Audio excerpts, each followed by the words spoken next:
귀한 시간입니다. 이 시간에도 하나님의 큰 은혜가 여러분 가운데 함께 하시길 주님의 이름으로 축원합니다. 옆에 분하고 인사하시죠. 하나님께서 당신을 만지십니다. 하나님께서 당신의 지혜를 여십니다.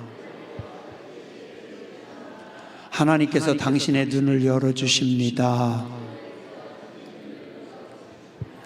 하나님의 지혜가 여러분 가운데 함께하고 하나님께서 여시는 교회, 하나님께서 쓰시는 하나님의 사람들 되시길 주님의 이름으로 축원합니다.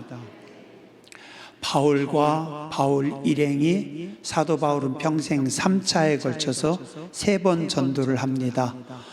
그냥 며칠 전도 여행하는 게 아니에요. 몇 년에 걸쳐서 수천 킬로를 다니면서 전도를 합니다. 그러니까 교회 비워놓고, 비우는 건 아니겠죠. 다른 사람에게 맡겨놓고 3번에 걸쳐서 선교팀을 만들어서 아예 그냥 수천 킬로를 다니면서 전도하는 겁니다. 생전 복음 안 들어본, 그리고 예수님을 모르는 지역에 그 전도 팀원들 몇 명이 가서 전도를 합니다. 바울이 그렇게 3차에 걸쳐서 전도를 합니다. 그리고 나서 예루살렘에 가서 보고하고, 그리고 로마에 잡혀가서 로마의 감옥에서 나중에 순교합니다. 자, 근데 바울이 1차 전도를 끝나고 나서 바울과 바나바 일행이 1차 전도를 다 마치고 교회로 돌아왔어요. 이때 바울이 본거지로 삼았던 교회는 안디옥 교회라고 합니다. 사도행전에 보면 여러 교회가 나와서 여러분들이 헷갈릴 수 있어요.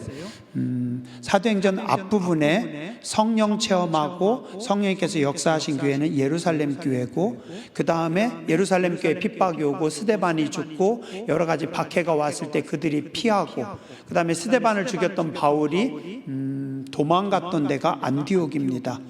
바울이 예수 믿는 사람들을 죽이려고 갔던 데가 안디옥이고, 거기서 변화되고 그 한참 위에 안디옥 교회를 거점으로 바울은 선교를 합니다. 1차 선교, 여러 해 동안 선교를 하고 교회, 안디옥 교회에 지금 돌아왔어요. 그랬더니 15장 1절에 교회 안에 어떤 사람들이 있었냐면, 저 밑에 예루살렘에서 온 유대인들 중에 몇몇 사람이 이야기를 합니다. 어떤 사람들이 유대로부터 내려와서 형제들을 가르치되, 지금 안디옥 교회 교인들에게 이야기하는 겁니다. 너희가 모세의 법대로 할례를 받지 아니하면 능히 구원을 받지 못하리라. 너희가 모세의 율법처럼 할례를 받지 않으면 너희는 구원받을 수 없다. 천국 갈 수 없다. 맞습니까? 틀립니까? 틀려도 뭐라고 안 할게요. 헷갈리죠? 네, 헷갈릴 겁니다.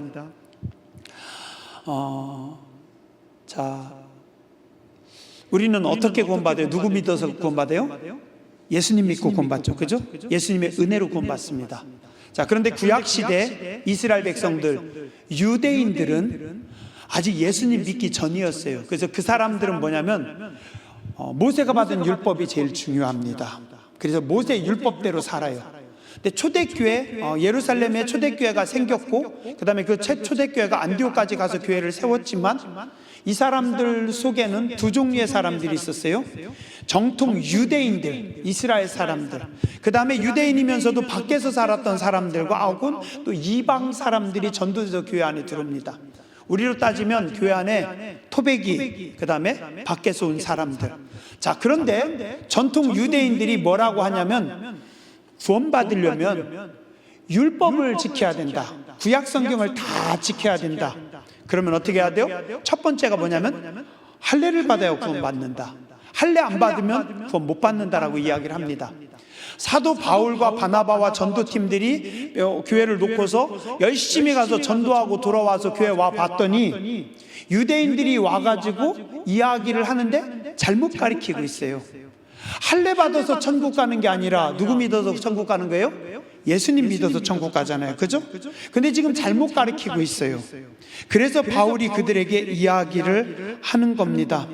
바울과 2절에 바울 및 바나바와 그들 사이에 적지 아니한 다툼과 변론이 일어나니라. 바울이 와서 무슨 소리 하냐? 구약의 율법으로 할례로 뭐 행위로 구원받는 거 아니라 예수님이 우리를 위해 십자가에 죽어주셨고 예수님을 믿는 믿음으로 구원받는 겁니다라고 얘기했더니 교회 안에 유대인들은 아니라는 거예요.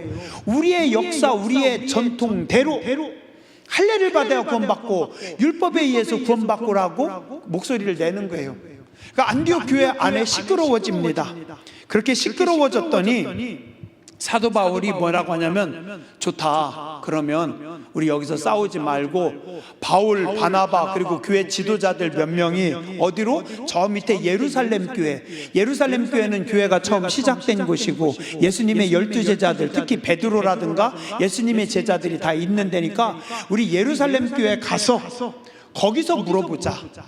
그래서 바울과 그 함께하는 지도자 일행이 예루살렘으로 내려가는 게 2절입니다.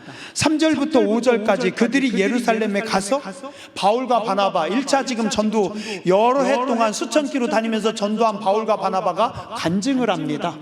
우리가 전도하면서 복음을 전했더니 이런 사람도 예수 믿고 저런 사람도 예수 믿고 세상에 교회 나오지 않을 것 같았던 사람들이 다 예수님을 믿기 시작했습니다라고 이야기를 합니다. 그랬더니 사람들이 그 말을 다 듣고 4절에 하나님이 자기들과 함께 계셔서 행하신 모든 일을 말하며 바리새파 중에 어떤 사람들이 일어나 말하되 이방인에게 할례를 행하고 모세의 율법을 지키라 명하는 것이 마땅하다. 자, 지금 전도하면서 많은 선교가 일어나서 이방인들이 구원받았다라고 와서 예루살렘에 보고했더니 예루살렘에서도 어떻게 해요? 예루살렘 교회 교인들 중에 또 유대인들이 뭐라고요? 안 된다. 그래도 할례를 받아야만 구원받는다. 구약의 율법을 지켜야만 구원받는다라고 가리키는 겁니다. 어떻게 해야 돼요? 안디옥 교회에서 나왔던 싸움이 예루살렘에 가서 정리해달라고 했더니 예루살렘 교회 안에서도 또 싸웁니다. 왜요? 유대인들이 우리는 율법을 지켜야 됩니다. 우리는 할례를 지켜야 됩니다. 우리는 과거의 역사와 전통을 다 지켜야 됩니다 라고 이야기를 하는 겁니다. 7절에 많은 변론이 있은 후에 베드로가 일어납니다. 초대교회 수장이고 예수님의 수제자인 베드로가, 그래도 베드로의 말이 힘이 있죠. 일어나서 말합니다. 형제들아, 너희도 알거니와 하나님이 이방인들로 내 입에서 복음의 말씀을 들어 믿게 하시려고 오래 전부터 너희 가운데서 나를 택하시고 또 마음을 하시는 하나님이 우리와 같이 하나님이 우리에게와 같이 그들에게도 성령을 주어 증언하셨고 하나님께서 하셨다. 초대교회 지도자이고 사도 바울의 수제자인 베드로가, 지금 베드로는 초대교회에서 아주 중요한 인물입니다. 그 베드로가 일어나가지고 이야기하기를, 여러분, 하나님께서 이방 사람들에게도 복음을 증가하기 위해서 내 입을 들어서 하나님께서 쓰셨습니다. 그리고 성령님께서 역사하셨습니다 라고 바울이 이야기를 합니다. 이게 무슨 얘기예요? 우리 몇 장 앞에 사도행전 10장에 보면 베드로가 기도할 때, 베드로도 유대인이었기 때문에 전통적인 구약의 율법, 그 다음에 할례 아주 중요시하게 여기던 사람이에요. 근데 그가 하루는 기도하는 중에 하늘에서 하나님께서 환상 중에 보자기를 내려주셔요. 보자기 안에 들어있는 짐승들을 보니까 다 불결한 짐승이에요. 구약 성경에 먹지 말라고 한 부정한 짐승들이 거기 보자기 안에 다 있어요. 근데 하나님께서 뭐라고 하시냐면 잡아먹으라는 겁니다. 베드로가 하나님에게 이야기해요. 하나님, 저는 한 번도 부정한 음식으로 나를 더럽힌 적이 없는 사람인데 하나님 왜 그러십니까? 그랬더니 하나님께서 말씀하세요. 야, 내가 깨끗하게 했는데, 내가 깨끗한데 네가 왜 이러니 저러니 말하니? 그냥 먹으라니까. 3번이나 하나님께서 환상을 통해 베드로에게 말씀하셔요. 참 이상한 일도 다 있다. 그런데 그때 베드로 집에 대문을 두둥깁니다. 누구냐면 이방인 로마의 백부장인 고넬료가 보낸 사람이 찾아왔어요. 고넬료도 기도하는데 하나님께서 베드로를 찾아가라고 했어요. 그래서 그 말씀대로 베드로가 고넬료의 집에 갑니다. 어디에요? 이방인의 집에. 유대인들은 아까도 말씀드렸지 사마리아 지역도 안 갑니다. 이방인들하고 같이 식사 안 합니다. 지금도 정통 유대인들은 여러분들하고 식사 안 해요. 왜냐하면 자기들이 더럽혀질까 봐. 혹은 자기들 식당에 초대할 수는 있지만 다른 집 가서 식사 절대 안 해요. 왜냐하면 구약 율법대로 지켜야 됐기 때문에. 자, 그런데 베드로가 어쩔 수 없이 갑니다. 왜요? 하나님께서 환상을 보여주셨으니까. 고넬료의 집에 갔는데, 이방인의 집에 갔는데 거기 많은 사람들이 있어요. 그래서 어때요? 방금 전 하나님이 주신 환상 때문에 이방인들에게도 복음을 전했더니 이게 웬일이에요? 거기 성령님께서 역사하시고 거기서 그 사람들이 구원받는 겁니다. 그래서 바울이 거기에서 세례를 베풉니다. 그리고 거기서 예수 믿는 사람들이 나옵니다. 이 사람들은 할례를 받았어요? 안 받았어요? 구약의 율법을 알아요? 몰라요? 구약의 율법도 모르고 할례도 안 받았고 부정한 사람인 줄 알았는데 그 사람들에게도 성령이 임하셔서 그들이 구원받는 것을 베드로가 경험했거든요. 그래서 지금 베드로가 판결하러 나와서 이야기하는 겁니다. 여러분, 나도 이방인들 싫어했어요. 나도 그렇게 안 하려고 했는데 하나님께서 이렇게 하셨잖아요. 그래서 10절에 이렇게 말씀합니다. 근데 지금 여러분들은 어찌해서 하나님을 시험하여 우리 조상과 우리도 능히 매지 못하던 멍에를 새로 믿는 초신자들, 새신자들에게 또 매게 하려고 합니까? 그러지 맙시다 라고 하는 말씀입니다. 자, 만약에 제가 오늘 여러분들에게 구약 성경의 율법을 전하면서 이 자리에 계신 남자분들 할례를 안 받으면 다 구원받지 못합니다 라고 말하면 어떻게 될까요? 그렇게 복잡한 교회단 안 갑니다. 자, 여기 자, 우리도 매지 못한 그 무거운 짐을 왜 이방인들 새신자들에게 그들에게 그런 걸 자꾸 지냐? 그러지 말고 좀 프리하게 하자.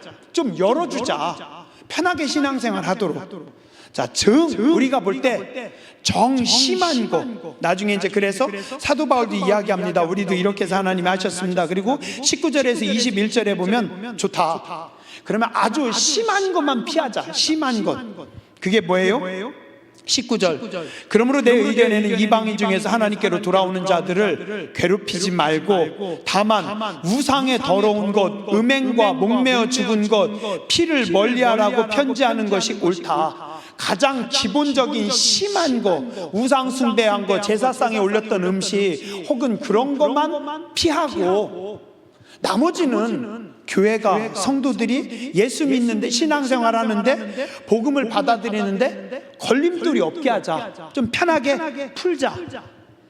사도 베드로가 이야기하고 바울이 이야기해서 초대교회가 그 방향으로 나아갑니다. 그게 오늘 본문의 말씀입니다. 어때요? 우리 인간은 그래요. 살아가다 보면 항상 어떤 고정관념을 가집니다. 옛날의 생각을 가집니다. 내가 예전에 배운 걸 기준으로 삼습니다. 나쁜 거 아니에요. 왜냐하면 인간의 지식은, 인간의 문명은 지식 위에 또 지식을 쌓고 또 그 위에 지식을 쌓고 또 그 위에 지식을 쌓고, 제가 예전에 텔이란 걸 말씀드렸죠. 한 문명 위에 또 다른 문명, 또 다른 문명, 이게 텔처럼 겹겹이 쌓이는 게 인간의 문명입니다. 그래서 쭉 수천 년 동안 문명이 쌓여 와가지고 요즘 우리 하이테크라고도 하고 최고 기술, 뭐 인공지능이라든가 여기까지 우리의 기술이 왔잖아요. 그죠?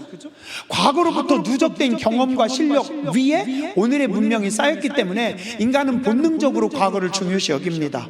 근데 중요한 것은 과거의 고정관념, 과거의 생각에 매이지 말고 오늘 역사하시는 하나님의 역사, 오늘 말씀하시는 성령님의 역사, 여기에 우리가 반응하고 움직여야 된다. 그래서 초대교회가 이렇게 정리를 합니다.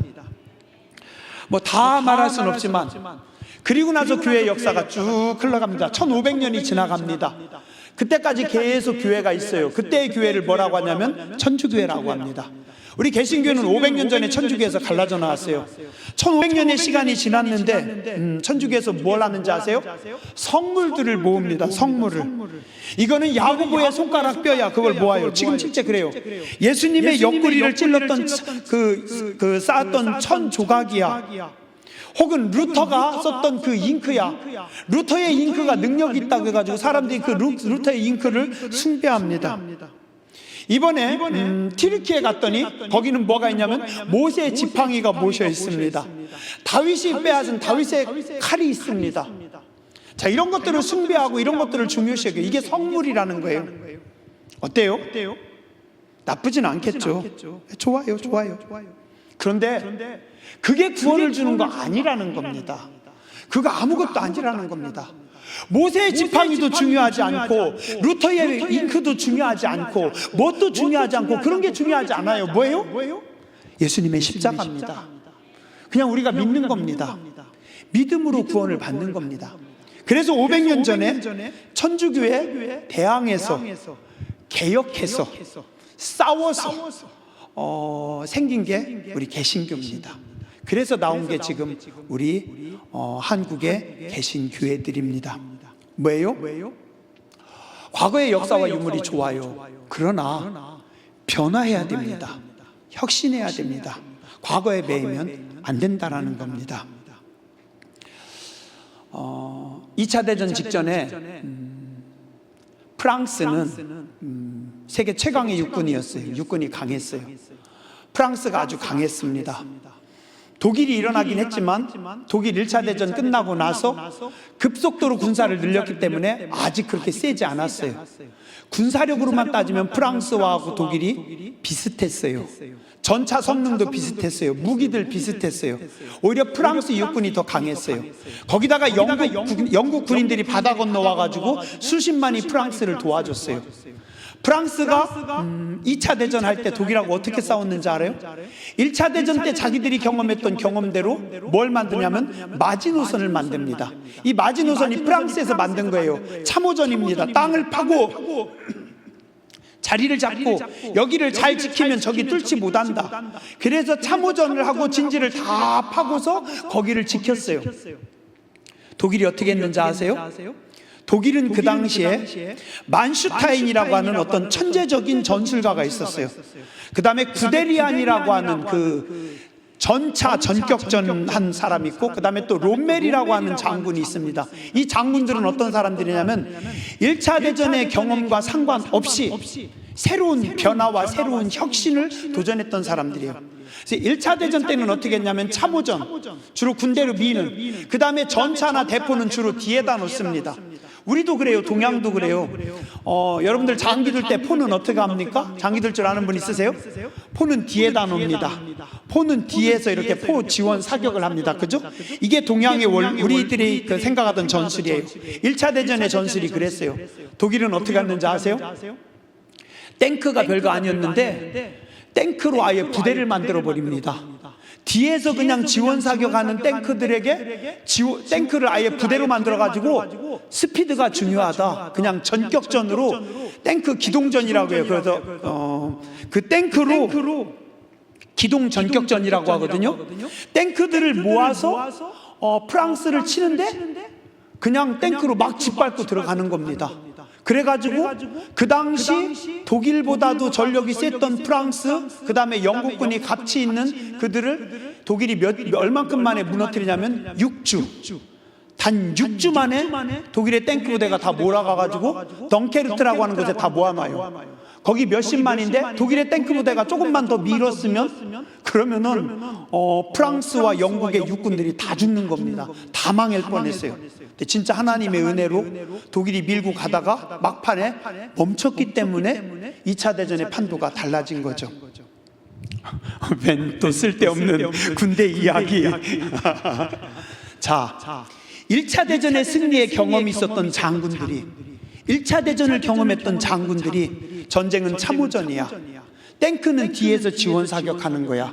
자기 자리를 잘 지키는 거야. 마지노선이 중요해라고 했어요. 그런데 독일의 만슈타인, 구데리안, 롬멜 이런 장수들은 뭐냐면 스피드다. 아니다. 변화와 혁신입니다. 그걸 다 깨트리고 그냥 기동 전격전으로 치고 들어가니까 단 6주 만에 프랑스가 다 점령돼 버리고 마는 겁니다. 왜요? 프랑스와 영국의 전략가들이 옛날 생각에 매여 있을 때 독일의 전략가들은 어떻게 해요? 변화와 혁신이었습니다. 기업도 그래요. 우리 예전에 삼성의 이건희 회장은 변화와 혁신의 사람이었어요. 과거의 그 전통에 매이지 않았어요. 그래서 뭐라고 해요? 아내와 자식 빼고는 다 바꿔라. 다 바꿔라. 그 다음에 어떻게 했냐면요, 그 당시 망한다고 안 된다고 하는데 반도체에 도전을 합니다. 이게 반도체가 미래 사업의 쌀이라고 해요. 그래서 삼성이 세계 기업으로 올라왔어요. 그 아들 이재용 회장은요, 변화와 혁신을 못합니다. 유학 가서 공부는 잘했는데 똑똑한데 새로운 것에 대한 도전하지 못하고 그 윗세대, 이건희 회장 세대라든가 아니면 정주영 회장 세대 그런 변화, 혁신, 도전을 못하는 겁니다. 그냥 고정관념에 매여 있는 겁니다. 그러니까 삼성이 TSMC에도 밀리고 계속해서 삼성이 밀려나가고 있는 거예요. 그러니까 지금 우리나라 국가 경제도 계속해서 힘들잖아요. 미국의 마이크로소프트사에서 이야기를 했어요. 우리는 앞으로 각 가정에 집집마다 컴퓨터를 한 대씩 들어놓는 세대를 만들겠다. 얼마나 놀라운 일이에요, 그죠? 그런데요, 애플의 누구죠? 스티브 잡스. 스티브 잡스는 뭐라고 했냐면 각 집에 컴퓨터를 놓는 게 아니라 각 사람 주머니에다가 컴퓨터를 넣고 다니는 세계를 만들겠다. 지금 그렇게 됐잖아요. 여러분들 주머니에도 다 지금 컴퓨터가 있잖아요, 그죠? 그래서 마이크로소프트사가 애플에 밀립니다. 자, 지금 미국에서 지난번에 강사님도 그 얘기했어요. 일론 머스크가 테슬라가 나와서 어떻게 해요? 변화와 혁신입니다. 다른 사람들이 볼 때는 엉뚱합니다. 미친놈입니다. 저 괴짜입니다. 막 손가락질해요. 근데 뭐라고요? 전기차를 만들어서 전기차로 세계 최고의 부자가 됩니다. 거기서 끝인 줄 알았어요. 다른 회사들이, 자동차 회사들이 올라옵니다. 그랬더니 그 다음에는 뭐예요? 이젠 자율주행입니다. 운전 안 하고 여러분들이 나이가 들면 10년이나 20년, 한 10년쯤 후에는 여러분들이 운전 안 해도 그냥 차 안에 눌러서 단추 딱 누르면은 무슨 병원, 그럼 그 병원 앞에 딱 갖다 줍니다. 무슨 병원, 응급실, 이제 운전 안 해도 돼요. 그런 세상을 만드는 겁니다. 자율주행을 만들어요. 그 다음에 우주로 간다는 거예요. 화성에 가서 산다고 하는 거예요. 그 다음에 또 새로 이야기하는 게 요즘 뭐예요? 휴머노이드 로봇. 그래가지고 각 집에 청소해주고 뭐 해주고 다 아예 그냥 집집마다 로봇이 있는 겁니다. 그 로봇이 얼마라고요? 한 3천만 원이면 된대요. 3천만 원으로 로봇 하나 두면 집안의 모든 살림 싹 다 해주는 세상을 만들다고 하고 있는 겁니다. 뭐예요? 변화, 혁신, 고정관념이 아닌 새로운 것들. 고정관념에 매일 때, 속도를 두려워할 때, 변화를 무서워할 때 처집니다. 속도가 빨라도 안 망해요. 안 무너집니다. 두려워하는 거 아닙니다. 전진해 나가야 되는 겁니다. 목사님 오늘 조금 많이 나갔는데요. 조금 많이 나갔죠, 그죠? 늘 시대가 그래요. 이 시대에도 그랬습니다.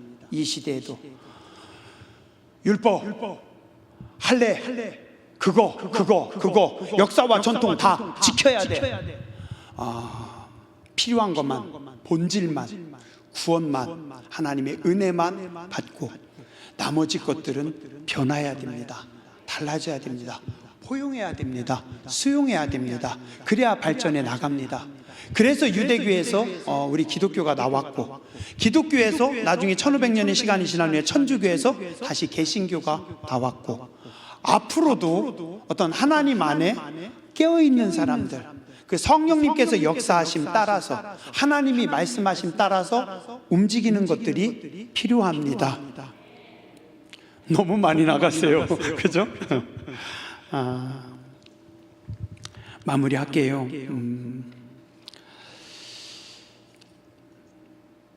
성령의 감동하심, 하나님의 일하심에 민감해야 됩니다. 하나님 안에서 어떤 새로운 변화와 혁신, 앞으로 나아감이 중요하고, 우리가 성령의 도우심 따라 움직임이 중요합니다.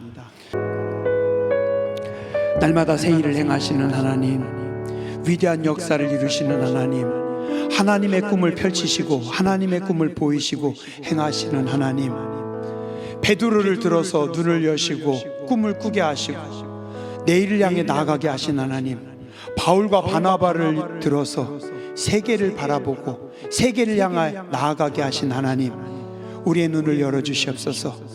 우리의 생각을 열어주시옵소서. 우리의 삶을 변화시켜 주시옵소서. 하늘의 것들로 채워주시옵소서. 하늘의 지혜로 채워주시옵소서. 하늘의 영감을 허락하여 주시옵소서. 우리의 다음 세대를 축복하여 주시옵소서.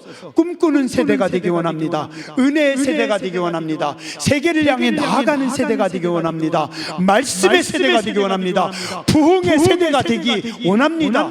거룩한 새 역사의 주인공들이 이 재단을 통해서 우리의 다음 세대를 통해서 세워지고 이루어지게 하여 주시옵소서. 부흥을 사모하라고 말씀하신 하나님, 부흥을 기대하라고 말씀하신 하나님, 부흥을 기도하라고 말씀하신 하나님께서 이 시대 당진 상록수 교회를 통해서 여기 기도하는 주의 백성들을 통해서 새 일을 행하시는 줄 믿습니다. 여호와의 선하심을 맛보아 알게 하여 주시옵소서. 너희는 가만히 있어 내가 행하는 것을 보라고 말씀하신 하나님의 위대한 기적에 하나님 증인들이 되게 하여 주시옵소서. 엎드려 기도하게 하여 주시옵소서. 성령의 감동하심 가운데 붙잡히게 하여 주시옵소서. 날마다 내가 죽고 날마다 성령님께서 우리를 주장하시고 날마다 말씀으로 새롭게 하시고 날마다 우리를 고치셔서 저 높은 곳에 하나님이 기뻐하는 곳에 위대한 사역자의 도구로 자리로 세워 주시옵소서. 이제 우리 위하여 하늘의 영광과 보좌를 버리시고 이 땅에 오신 예수 그리스도의 무한하신 은혜와 아버지 하나님의 크고 놀라우신 사랑하심과 성령님의 감동 감화하심이 머릿속에 예배하고 돌아가는 모든 제 백성들 위에, 저들의 가정과 저들의 자녀 손들 위에, 저들의 앞날 위에 이제로부터 영원토록 함께 하시옵기를 간절히 축원하옵나이다. 아멘.